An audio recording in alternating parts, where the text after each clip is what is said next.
Yeah, I'll react to that, sure. Hey guys, I just did the How Did Britain Get Nukes, or Why Did Britain Get Nukes? And this is How Did France Get Nukes? This one I know was recommended by James Joseph Martin because I see it right here. History Matters, How Did France Get Nukes? Thank you, James, for the recommendation. You guys are awesome. Like and subscribe, please. And let's get into it. Let's do it. France was the fourth nation to acquire nuclear weapons. The first three had built theirs off of the work done during the Manhattan Project, with the USA doing the legwork, the USSR stealing secrets from the US via espionage, and the UK via essentially copying America's homework. But France's route to becoming a nuclear power was different and fraught with its own problems. So how did France do it? How did France acquire nuclear weapons? So, as of the end of World War II, France wasn't completely new to nuclear technology, and some of its own scientists had worked on the Manhattan Project under the British umbrella. So, at the end of the 1940s, the French government started a nuclear program with the help of Israeli scientists whose aid was fundamental in moving the project along. At first, the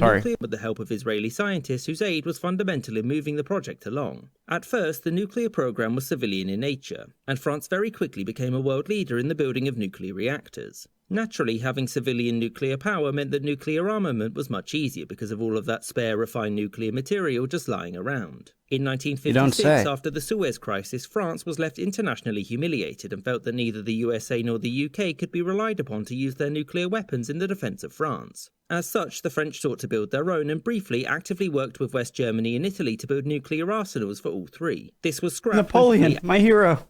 You were so good in that series.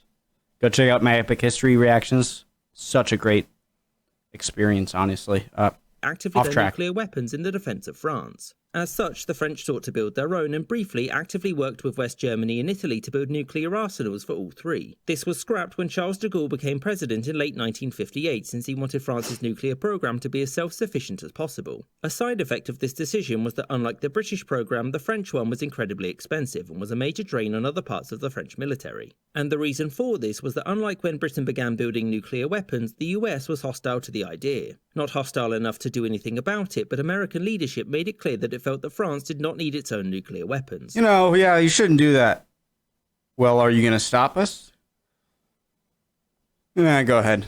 And as such, they got zero help from the US, which increased the cost of the program. So why allow Britain but not France? Well, it was because France's nuclear strategy was going to be fundamentally different from Britain's. You see, Britain had largely agreed to maintain the same deterrent policy as the United States, one which called for response in kind, no escalation, and no first strike. Whereas France had different plans. French leadership believed that an invasion by the USSR could only be stopped with a nuclear retaliation, meaning the Soviets would have a choice: invade and lose half of Ukraine and Belarus, or retaliate with their own nukes. And a Soviet nuclear attack would then force a response from the UK and the USA, since radiation doesn't care for borders, which for the French meant that they could effectively force the use of visual USA, representation. Since radiation doesn't care for.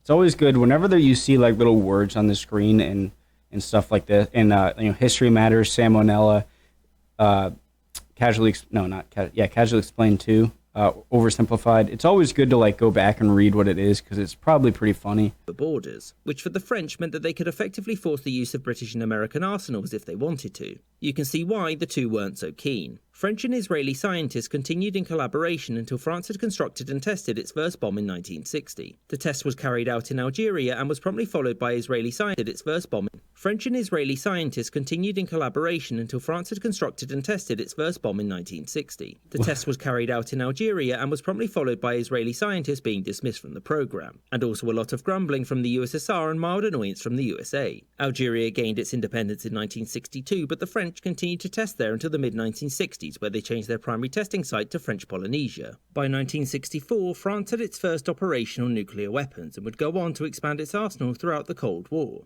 And thus, the French had, despite varying levels of opposition from the other nuclear powers, joined the club as its fourth member. I hope you... Mao in the background. Varying levels of opposition from the other nuclear powers joined the club as its fourth member. I hope you enjoyed this episode, and thank you for watching. Thank you for making awesome video. Thanks for the recommendation again. I like the idea of War of the Roses kind of as a next playlist. I'd like to learn about that as a next playlist, a next like series. So yeah, I think I'll check that out. Kings and Generals, I think it was. Hope you guys enjoyed it. See you next time.